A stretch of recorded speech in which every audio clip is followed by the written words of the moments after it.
That's tough, but I think that I would just say that it's just become a way of life, and without it, I don't think that I'd be just I wouldn't be as happy as I am. I wouldn't be as content with myself, and I would definitely just miss that part of my life where you have this goal in front of you, and it's something that people have been doing for thousands and thousands of years. We have just evolved to do this, so it's just, I think it's like instilled into our brain to have this goal in front of us, to hunt, to go out there to chase, and to search, and to find, and to get, and to harvest, and to spread this wealth of the harvest to the community, to your friends, your family, and share it and enjoy that feeling with the people around you, and to hopefully, inspire other people to do the same. It's the best time of the hunt for me is that anticipation, because you're excited, you're confident in your setup, and you're confident in where you're going.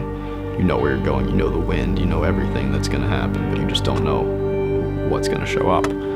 So I mean, I'm caffeinated, I'm super alert, aware. You can see your breath, like with every single breath you take, but you're not cold because you're completely bundled, and you're just, you had just filled up on a big breakfast to prepare for a long hunt. Could be there all day sometimes.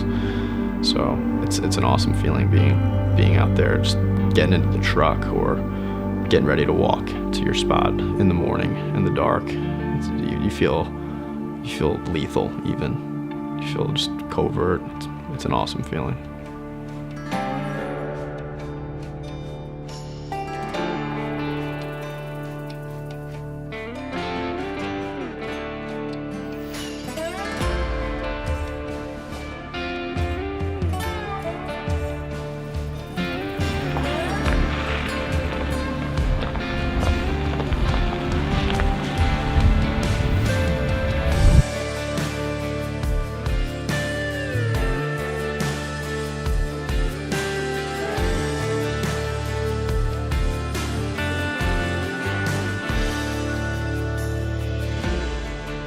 There's something about hunting with a bow that's just so primal. You feel just so much more in touch with nature and the things around you.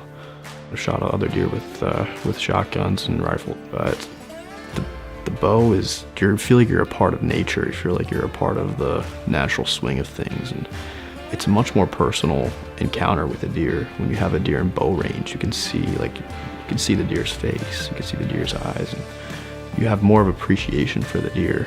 The deer have a better chance of smelling you and seeing you or hearing you, and it's a much more difficult task, and I think that I find joy in that arduous task of harvesting a deer with a bow and arrow.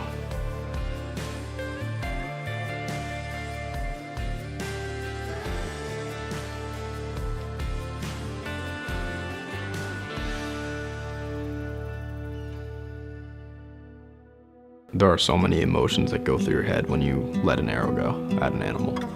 The first is obviously like, all right, was it a good shot? Was it not? If you know, because a lot of times your first reaction is correct. Like, you usually know where the arrow went. Usually you can watch the arrow fly to where you were aiming. Sometimes you weren't aiming in the right spot and it still goes to where you were aiming. After that, the emotion could be joy, which I usually feel because it's, I put in all that work, all that time, all that effort, and you've succeeded because you know that you got that animal with the shot. There are other times where you're not so sure. Other feelings you get are sorrow, sadness. It's always extremely sad for me to harvest an animal because taking the life of an animal, to me, is extremely emotional, and it's sad. In the life that we live, we are predators and they are prey, and it is how I live my life. And I know that I'm doing whatever I can to make sure that I harvest every piece of the deer that I can and use all of the animal. So I feel that I'm definitely sad, but I'm also very joyful to be able to be successful and hopefully to do it in a clean and ethical manner as well.